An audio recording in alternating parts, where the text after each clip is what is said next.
આપણે શેરડીની અંદર દવાનો સ્પ્રે કરીએ છીએ એ સમયે ખેડૂત મિત્રો આપણે જે પણ આપણા સાધન હોય છે એટલે આપણે 15 લીટર પંપનો ઉપયોગ કરીએ અથવા 20 લીટર બુલાનો ઉપયોગ કરીએ છીએ એને બરાબર ધોવા જોઈએ, નહીંતર આપણી શેરડી પર આપણે જે સ્પ્રે કરીશું અને પંપ ન ધોઈશું તો અગાઉ જે દવા છાંટી હોય છે એ દવાને લીધે આપણો પાક ખરાબ થઈ શકે છે।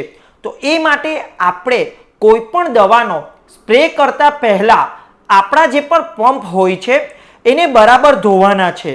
ધોવાના છે એટલે ફક્ત પંપની ટેન્ક નથી ધોવાની, પણ આપણી પંપની જે પણ નોઝલ છે, જે નળી છે, એ પણ બધી વસ્તુને ધોવાની છે અને બરાબર હલાવીને ધોવાનું છે, કારણ કે જે પણ પંપ હોય છે એની અંદર દવા રહી જાય છે, માટે આપણે શેમ્પૂનો ઉપયોગ કરી અને અંદર બરાબર ધોવાનું છે।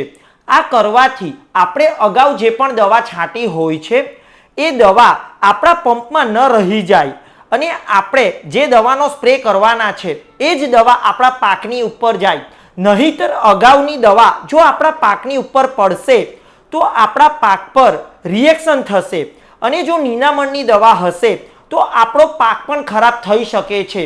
માટે દવાનો સ્પ્રે કરતા પહેલા આ વાતનું ખાસ ધ્યાન રાખવું જોઈએ।